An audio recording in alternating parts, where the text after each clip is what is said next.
नेपाल में सरकार के खिलाफ युवाओं के प्रदर्शन ने गृह मंत्री को इस्तीफा देने पर मजबूर कर दिया है।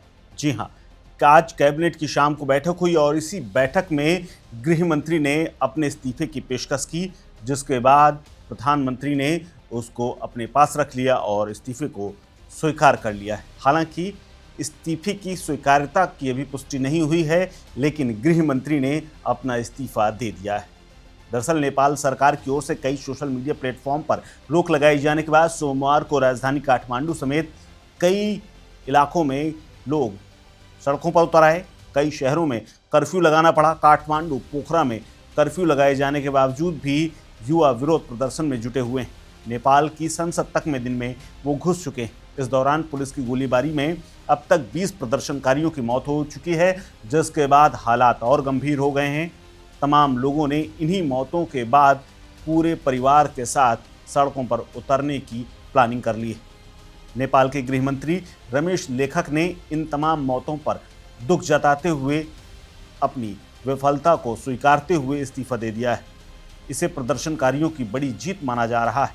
वो 15 जुलाई 2024 को नेपाल के गृह मंत्री के तौर पर कार्यभार संभालते हुए उन्होंने मंत्री पद संभाला था और इसी दिन उन्होंने शपथ ली थी। गृह मंत्री बनने से पहले वो नेपाली कांग्रेस के मुख्य सचेतक भी रह चुके थे। नेपाल में हालात सुबह से ही तनावपूर्ण बने हुए थे। शाम होते होते ये हालात और बिगड़ते गए।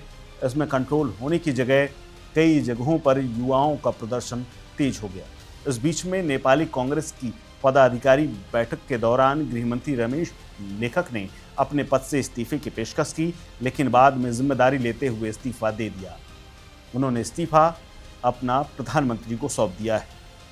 नेपाल में फेसबुक, इंस्टाग्राम समेत कई सोशल मीडिया प्लेटफॉर्म पर बैन लगाए जाने को लेकर के युवा सड़कों पर उतरे थे। काठमांडू समेत कई शहरों में तोड़फोड़, आगजनी हुई। हालात पर काबू पाने के लिए सेना तक उतरी, लेकिन वो भी कुछ नहीं कर पाई। प्रदर्शनकारियों की मांग है कि सरकार बैन हटाए, पारदर्शिता लाए। नेपाल की सड़कों पर रविवार को हजारों की संख्या में उतरे युवाओं ने भ्रष्टाचार, बेरोजगारी और सरकार की मनमानी के खिलाफ जोरदार विरोध प्रदर्शन किया। इसे जनरेशन जेड रेवोल्यूशन कहा जा रहा है, यानी जेन जी रेवोल्यूशन इसे नाम दिया गया है। आपको बता दें, प्रधानमंत्री केपी शर्मा ओली की सरकार के खिलाफ हाल में ही सोशल मीडिया बैन के खिलाफ यह आंदोलन पहले सामान्य रूप से चल रहा था, लेकिन बाद में ये उग्र हो गया। देश में व्याप्त भ्रष्टाचार और असमानता का मुद्दा भी इस प्रदर्शन का एक मुख्य हिस्सा है। काठमांडू के अलावा पोखरा, विराटनगर और बुटवल जैसे शहरों में भी प्रदर्शनकारियों ने सड़क पर उतर करके ओली सरकार के खिलाफ विरोध प्रदर्शन किया है। राजधानी काठमांडू में प्रदर्शनकारी संसद भवन में तक घुस गए।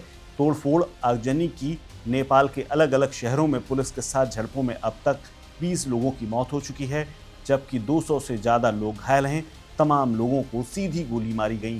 प्रदर्शनकारी ज़्यादातर 28 साल से कम थे, जो कि स्कूल कॉलेज के यूनिफॉर्म में भी सड़कों पर उतरे थे। वे भ्रष्टाचार बंद करो, सोशल मीडिया नहीं और ओली सरकार इस्तीफा दो जैसे नारे भी लगा रहे थे। प्रदर्शनकारियों का कहना है कि यह बैन भ्रष्टाचार उजागर करने वाली आवाज़ों को दबाने की कोशिश। टिकटॉक और रेडिट जैसे वैकल्पिक प्लेटफॉर्म पर नेपो के ट्रेंड वायरल हो गया है, जिसमें नेताओं के बच्चों की लग्जरी लाइफस्टाइल, महंगी कारें, विदेशी शिक्षा और टैक्स पेयर के पैसे से इसे जोड़ा जा रहा है।